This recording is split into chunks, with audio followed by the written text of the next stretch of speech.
Habla uno es al revés. Muy bien, bienvenidos mis queridos estudiantes a la clase de hoy, que es la primera del tercer lapso. Eh, Hoy es 25 de noviembre del 2024 y ya son las 12:20, que me acaban de decir que la clase tenía que comenzar a las 12, pero yo quedé así como al final de un maratón, después de la clase de lengua española uno que acabó hace un rato. Em, a ver, hoy nos toca conversar sobre los manifiestos literarios venezolanos.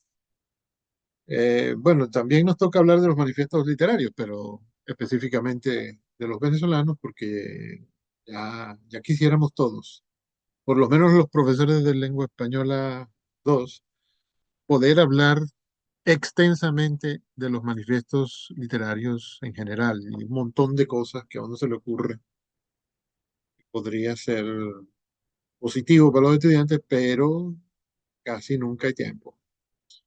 Eh, bueno, entonces, como ustedes, ya algunos, supongo, muchos, ojalá que todos, han visto los videos del profesor Nieves encargado de esa clase grabada, que es la principal de esta semana.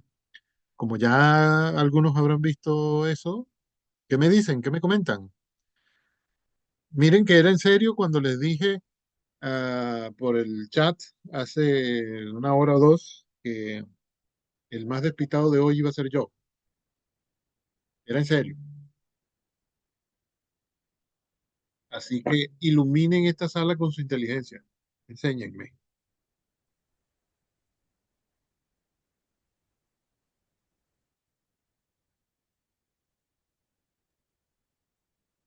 Pienso que la clase que nos ofreció el profesor Nieves fue muy aprovechadora y muy útil en el sentido de entender distintas sociedades que con un simple gesto, movimiento o expresión lograron un gran sentimiento no solamente nacional, sino filosófico para cautivar y modificar el sistema, por así decirlo.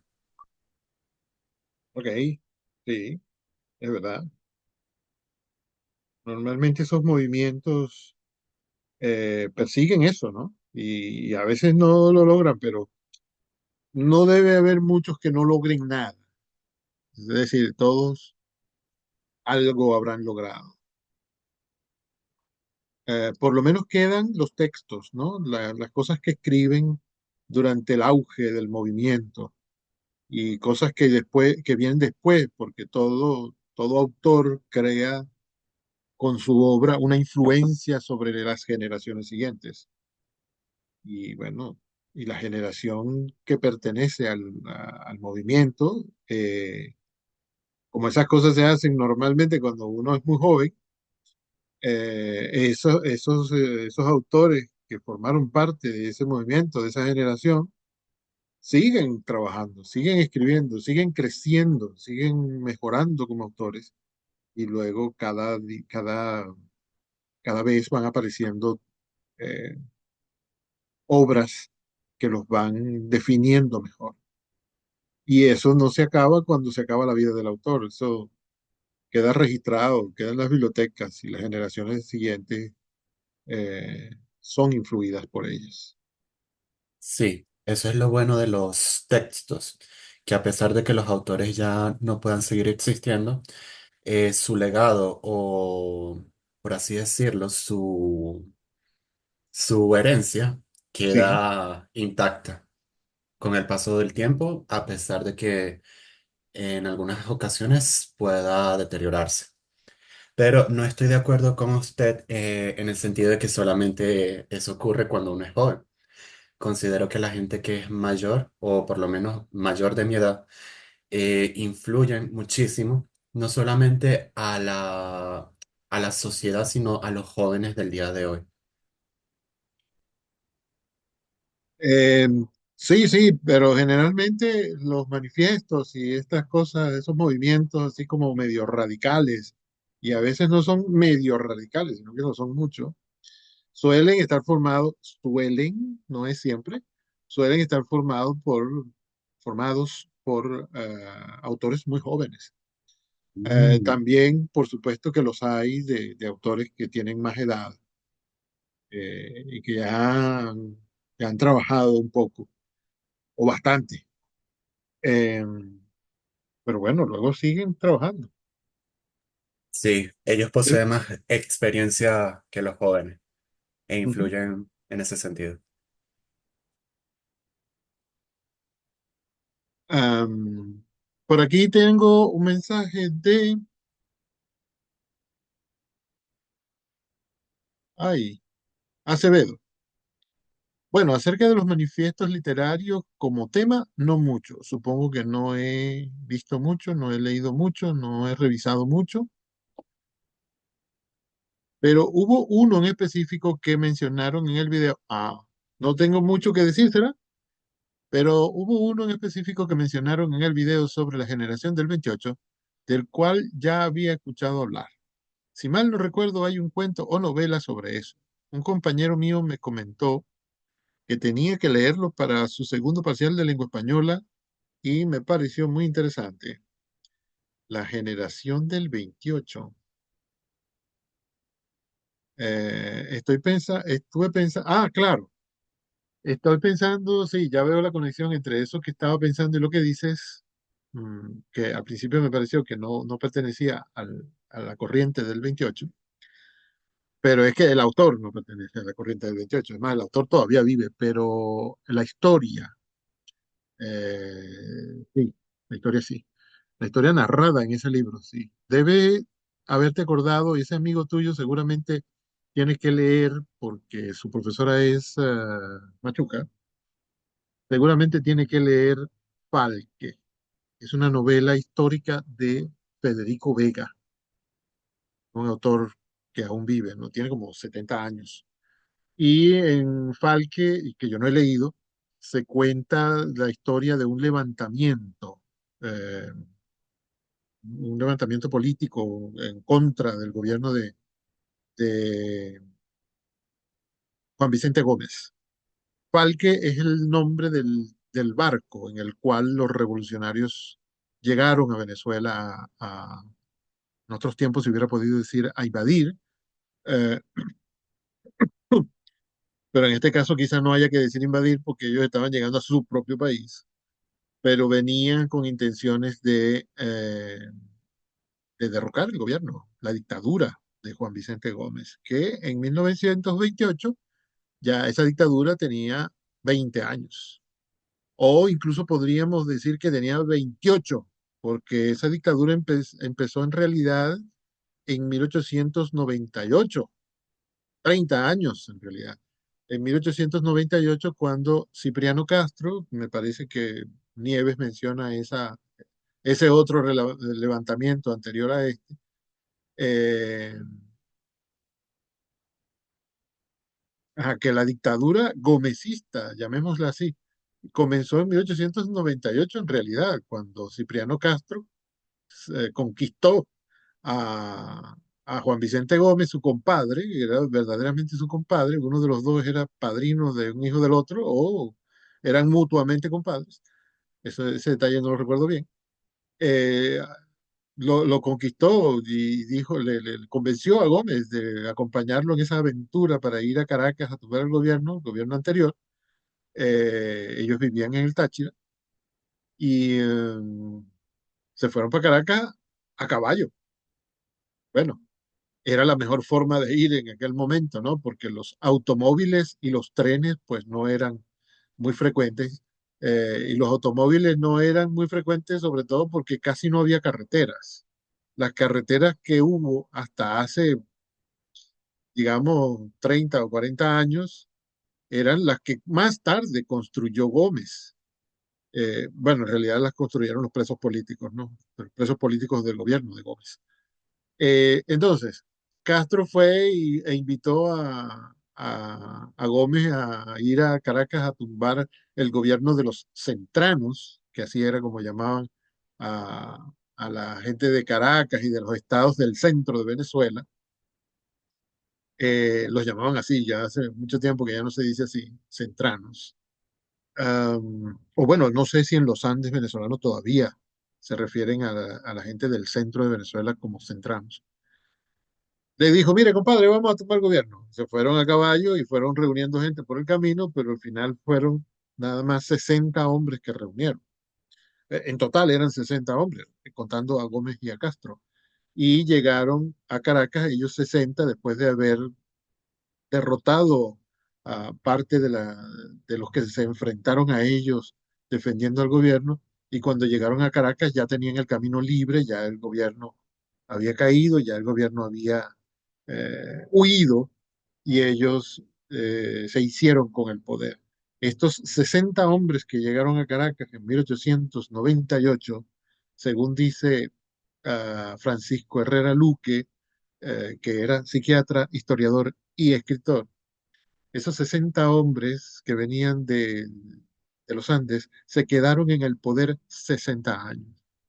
60 hombres que se quedaron 60 años. 60 años porque ellos llegaron en 1868 y se fueron, perdón, 1898 y se fueron en 1958, cuando se derrocó la dictadura de Marcos Pérez Jiménez, que era también de los Andes, ¿no? Eh, Castro era de los Andes y gobernó del 98 a 1908. En 1908 Gómez le hizo una trampa a Castro y lo sustituyó en el poder sin disparar una bala. Fue un golpe de Estado, pero digamos que pacífico, en el mal sentido de la palabra pacífico, y gobernó hasta 1935, 1908, 1935. Y cuando murió Gómez, que de otra manera parece que no hubiera salido del gobierno, porque se hicieron varios atentados, hasta hubo batallas por eso y nadie lograba deshacerse de Gómez. Ah, después de Gómez, entonces se quedó en el poder, también sin que hubiera ningún escándalo, ningún alboroto, ni un disparo. Se quedó en el poder Eleazar López Contreras, que parecía tener muchas intenciones y conductas democráticas. De hecho, una que parece muy buena, muy grande, muy significativa, que parece no, que lo fue. Una actitud muy significativa fue que apenas lo nombraron presidente, que lo nombró el Congreso, porque era el ministro de Guerra y Marina de Gómez, porque López Contreras era militar, militar profesional, quiero decir, no como Gómez, que se hizo militar por sí solo, ¿no? Porque estaba en el poder con Castro y se puso el traje de militar y fue a batalla con los que se oponían a Castro y los derrotaba. No, no se sabe, no sé yo de dónde le salió el talento militar a Gómez, pero bueno, y lo llaman general, aunque no había sido miembro de ninguna academia militar, él era hacendado. Él de joven debe haber tenido la perspectiva de que se iba a morir administrando las haciendas que su padre le había heredado cuando era joven, ¿no? Y había comenzado a tener hijos y todo eso, y su vida parecía que se iba a dedicar a eso, pero de repente vino este compadre y le dijo, vamos para Caracas, y él se fue para Caracas y no volvió a su vida anterior, sino que se murió en el poder. Bueno, entonces lo sustituyó Eleazar López Contreras, que sí era militar profesional, Castro tampoco lo era, y, y tenía comportamientos democráticos, ¿no? Y de hecho, cuando cumplió 5 años en el poder, el Congreso nombró un nuevo presidente y Eleazar López Contreras le entregó la banda presidencial a ese nuevo presidente, como hace un demócrata, no como Gómez, que cada cierto tiempo le ordenaba al Congreso que lo volviera a nombrar presidente. Y cuando terminó o cuando estaba a punto de terminar ese gobierno también militar, también de un andino, eh, Isaías Medina Angarita. Entonces, bueno, Isaías Medina Angarita eh, iba a llamar o había llamado ya a elecciones para que se eligiera un nuevo presidente. Es decir, una conducta unos grados más adelante en democracia que López Contreras, que ya era bien democrático en comparación con Gómez. Pero en el caso de Medina Angarita, antes de que hubiera elecciones, eh, hubo una revuelta, un golpe de Estado, ¿no? Y algunos militares que no estaban contentos, junto con el Partido Comunista y el Partido Acción Democrática. Bueno, todavía no era Acción Democrática, pero era el mismo grupo de gente, ¿no? Que después le cambió el nombre a su partido. Los militares con estos dos partidos, bueno, derrocaron a Medina Angarita. Y ahí fue cuando vino el gobierno de transición de de Rómulo Betancourt, que llamó elecciones y ganó Rómulo Betancourt. Pues cambiando los nombres, ¿por qué? Hubo elecciones y ganó Rómulo Gallegos, el escritor, ¿no? Me parece la peor decisión que tomó Gallegos en su vida, meterse en política. Y, y por mucho tiempo Gallegos tuvo el récord del candidato presidencial que había obtenido más votos y más porcentaje de la población votante en Venezuela. 80% de la población, bueno, de los inscritos para votar, votaron por Gallegos en 1947. Eh, Betancourt y Gallegos no eran andinos y entre los dos estuvieron en el poder unos 3 años, pero Gallegos solamente 9 meses porque vinieron los militares y se dijeron, miren, el gallego este no era lo que nosotros creíamos, ¿eh? Este tipo de verdad que sí es democrático, que este sí es demócrata, entonces no, no, no, hay que quitárselo del camino. Los andinos al poder otra vez, por favor. Bueno, otra vez golpe de Estado, otra vez dictadores andinos. Ah, hubo una junta militar formada por 3 militares andinos, militares profesionales, pero entre los tres estaba Marcos Pérez Jiménez, que pronto se les arregló para deshacerse de los otros 2 miembros de la junta militar, que eran Luis Felipe Llovera Páez y Carlos Delgado Chalbot. Y bueno, así comenzó declaradamente, abiertamente, sin disfraces democráticos, la dictadura de Pérez Jiménez en 1950. Comenzó en el 48, con el derrocamiento de Gallegos, pero ya en 1950, cuando mataron a Delgado Chalbot, que en ese momento le tocaba la presidencia de la Junta, ya de ahí en adelante Pérez Jiménez se quedó solo como presidente. Y las dos elecciones que hizo para disfrazar su gobierno de democracia, las perdió, pero luego se declaró ganador y siguió. Solo que en el 58, ¿no? Desde el 48 hasta el 58, en el 58, o más bien en el 57, cuando hizo las elecciones, eh, las últimas, en que ganó Jovito Villalba, pero él desconoció eso. Bueno, ya un mes después, en enero de 1958, el 23 de enero del 58, un amigo le dijo, mira chico, mejor vámonos, porque el pescuezo no retoña. ¿No habrán oído decir eso? Ya no recuerdo quién fue el otro que le dijo esto a Pérez Jiménez, y le dijo, vienen por ti, quieren cortarte el pescuezo, mejor vámonos, porque el pescuezo no retoña. Una frase famosa de la historia de Venezuela. Y yo en realidad no sé, porque les estoy contando esta larguísima historia, pero tengo en el fondo de mi corazón la ilusión de que sirva, sea útil, sirva de contexto para cualquier cosa que digamos hoy o en adelante, para comprender un poco más la literatura venezolana. ¿Quién sabe si hubiéramos debido analizar un poco esto cuando estábamos leyendo Ifigenia? Porque la novela Ifigenia fue escrita y publicada, y como la mitad de la vida de Teresa de la Parra se desarrolló durante el gobierno de Gómez. y más de la mitad durante el gobierno de Castro y Gómez. Entonces, esos detalles políticos, históricos, siempre son útiles para interpretar obras, para comprender los movimientos, a los autores y para sacarle provecho a lo que uno lee de la época de la que está tratando. Eh, bueno, no sé, además de todo esto que estoy diciendo, ya voy a escucharte, Tavares. Además de esto que estoy diciendo, lo que pasa es que me da gusto hablar de estas cosas, porque yo antes de llegar a la escuela primaria, oía contar estos cuentos menudo en mi casa, porque mi abuela se lo pasaba contando sobre esto, ¿no? Porque ella era jovencita cuando empezaron a suceder estas cosas y siempre quería contarnos para que las generaciones siguientes no se dejaran emocionar por militares y dictadores. Perdónenme, perdónenme que los haga esperar tanto. A ver, Tavares, ya me duele la garganta, habla tú.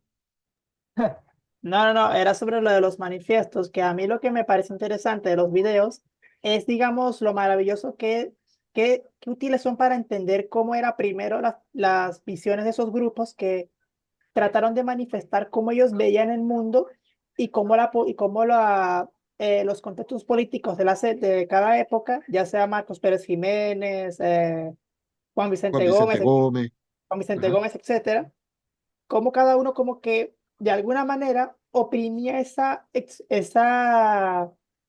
¿cómo decirlo? Expansión del arte, ¿sabe? Por ejemplo, Sí, dejar que se extinga el arte en vez de dejar que el propio arte se desarrolle solo para poder, pues, expresar la cultura venezolana como lo que es, porque gracias a muchas manifestaciones artísticas, ya sean pinturas, libros, etcétera, ayudaron en parte a forjar la cultura venezolana como es. claro, claro. Y eso me pareció muy interesante saberlo porque, bueno, gracias a todos esos grupos que se juntaron para compartir sus experiencias, que eran grupos que eran inclusivos, es decir, que cada punto de vista, por mucho que sea distinto, lo aceptaban y decían, bueno, está bien, vamos a ver cómo podemos hacer para ayudar a concientizar, por decirlo de alguna manera, a la población y ayudarla a, bueno, romper esos antiguos esquemas y reemplazarlos o al menos mejorarlos a unos esquemas mejores.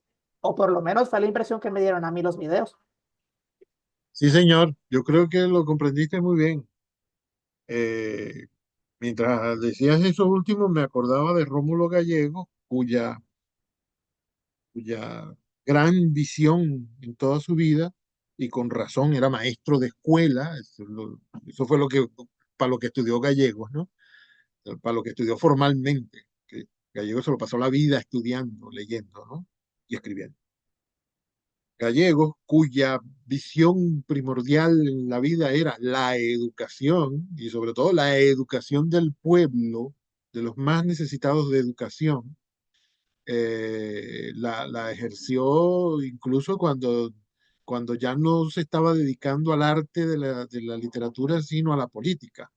Y gracias a Dios no fue mucho tiempo que se dedicó a la política, ¿no? Solo que ese empeño, ¿no? De favorecer a los menos favorecidos, de poner en Venezuela algo que valiera la pena, que le sirviera a todos, eh, que en el caso de él era sobre todo la educación, no era solamente la educación, pero era sobre todo la educación. Eso lo ejerció, eso lo ejerció como escritor y lo llevó también a la política. En la política parece que el camino es más rápido, pero implica unos sacrificios y unos riesgos inmensos e incluso puede ser el riesgo de la vida. Y en el caso de él, casi, pero el riesgo del exilio. Entonces, bueno, ¿cómo participo? ¿Cómo construyo eso si estoy exiliado, si estoy en riesgo de muerte? La literatura permite hacer eso.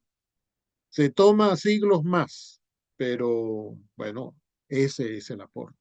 Ciertamente todos estos señores, los de la generación del 28 especialmente, tenían ese empeño que tú dices, empeño de dar un aporte. No es el simple empeño de que yo me extasío en mi arte, en mi literatura, en mi poesía, y a mí qué me importa que sientan los demás. Estos tipos tenían un impulso social y un impulso colectivo grande y admirable. Eh, bueno, no querían las cosas para sí solos, también la querían para otros. Por supuesto que había algunos que eran meramente políticos y ya sabemos que los políticos solamente piensan en sí mismos. No, pero incluso estos que yo llamo así políticos y en los cuales no confío, incluso estos terminaron haciendo obras que, aunque la hayan hecho para sí solos, ah, eran cosas tan grandes que, como decía mi amigo catalán, sobraba para el pueblo. Yo tenía un amigo catalán que decía, mira, que los adecos robaban que daba tristeza, pero alcanzaba para el pueblo. Qué lástima que se murió. Yo solamente pensaba decirte lo de la inclinación de Gallegos con respecto a la inclinación de Gallegos hacia la hacia la educación. Y mira, me salió todo un discurso larguísimo. Velázquez. Ah, pensé que ibas a decir algo. Sí, ¿qué? No. No, que pensé que ibas Ah, a decir algo. no, En no. ese caso, Montilla está diciendo en el chat que su favorito de esa generación es Medina Angarita. ¿Por qué será eso? Bueno, profe, primero por esas ideas democráticas que tuvo y también porque es a él a quien se le acuña este principio de modernización que tuvo el país. Por Sí, ejemplo, la reurbanización en silencio, la construcción de la ciudad universitaria de Caracas y que bueno, más adelante las culminó este Pérez Persiménez. Jiménez. Sí. Ujú. Hay una película, pero no recuerdo si es sobre él o Cipriano Castro. ¿A cuál fue el que le invadieron las costas? A A Cipriano Castro. Castro. Sí. Ah, bueno, Bueno, nos las porque los invadieron a confunde. nosotros. Bueno, sí, pero durante la presidencia de él. Sí, de Castro. Este dijo algo así como la planta insolente Sí, de esa es la película. esa es. Ajá. Cipriano Castro a veces daba unos espectáculos impresionantes que me imagino que le dieron risa a mucha gente. Por ejemplo, hubo un temblor, me parece que era un temblor. Y si no, es el mismo acontecimiento ese de las naves alemanas y británicas que se pararon allá frente al puerto de La Guaira. Y él se puso tan nervioso que se lanzó por el balcón de Miraflores. Sí, Eh, no, fue de la Casa Amarilla, ¿no? en la Casa Amarilla, sí, De sí, la sí, en la Casa Casa Amarilla. Amarilla, sí, sí, sí. Mira, mi El- papá tiene un cuento muy cómico. Él dice que Gómez, ajá, no, Gómez, sí, el que era como parisino, el que era que, parisino era Guzmán Blanco, bueno, era él, más Guzmán parisino Blanco, que un no francés. sabía leer, que él no sabía leer. Entonces que un día estaba leyendo el periódico al revés. Entonces que llega y un colaborador de él le dijo algo así como, mi general, usted está leyendo el periódico al revés. Y él le contestó, el que lee el El que sabe periódico, el leer, que quiere leer el periódico, el que sabe leer, lo lee como le da la gana. sí. Pero He oído, he oído ese cuento muchas veces, mi abuela lo contaba, y sus hermanos. O sea que es de esos tiempos de antes. Pero mira, eso no es posible que sea Guzmán Blanco, porque Guzmán Blanco incluso es apodado el ilustre americano. Era un hombre ilustrado, que también que era entonces francófilo, sería ¿no? Gómez. Sí, de Gómez, quien se dice eso. Sí. Este señor Guzmán Blanco incluso estudió en Francia, ¿no? Y estaba como obsesionado con Francia y obsesionado particularmente con París. Tiene lo que Luis Barrera Linares llama el síndrome de la Torre Eiffel, ¿no? Esa fascinación de muchos artistas, aunque Guzmán Blanco no era artista, esa fascinación con todo aquello que es europeo, particularmente francés y particularmente de París, ¿no? Y entonces Guzmán Blanco quería convertir Caracas en una París pequeñita o, bueno, si fuera grande mejor, Y entonces cuando uno se entera de estos detalles, va caminando por Caracas y dice, mira, esto tiene que ser obra de Guzmán Blanco. Esto debe haber sido una obra que se hizo durante el gobierno de Guzmán Blanco porque se parece a tal edificio que está en París. Por ejemplo, la fuente que está en el jardín principal, por donde uno entra o entraba, porque ahora no es posible entrar ahí, como sucede en los países democráticos, ¿no? Que no puede entrar al edificio del, del, del, del poder legislativo, y no solo que puede entrar, sino que uno puede presenciar las discusiones de los parlamentarios, pero son los países democráticos. Yo entré varias veces cuando era estudiante y después, después cuando dejé de ser estudiante, entré varias veces en el Palacio Federal Legislativo, y ahí en el jardín, en la entrada, que hay como una plaza adentro. No es la plaza donde está el palacio, sino la plaza que está adentro, que es como parte de un jardín. Hay una fuente que es idéntica a la fuente de la Plaza de la Concordia, me parece, la de París, ¿no? Una fuente hermosísima, y hasta los chorritos son idénticos. Y eso es un empeño de Guzmán Blanco de hacer que Caracas se pareciera a París, ¿no? Y hay un montón de lugares en Caracas eh, que son imitación de París, y eso es obra de Guzmán Blanco. Ahora, de Gómez sí se decía que era un ignorante, ¿no? Yo no creo que no supiera leer ni escribir, no, no lo creo. Y si llegó a Caracas sin saber leer ni escribir, debe haber aprendido.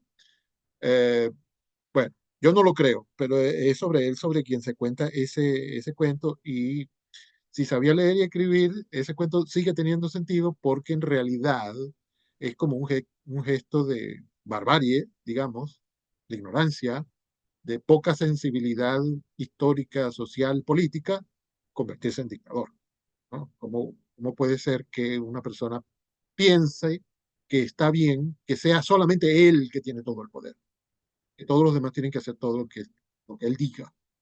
Eso, en una mente moderna, es decir, de 1789 hacia acá, 1789, la Revolución Francesa, una mente moderna piensa eso y se tendría que horrorizar.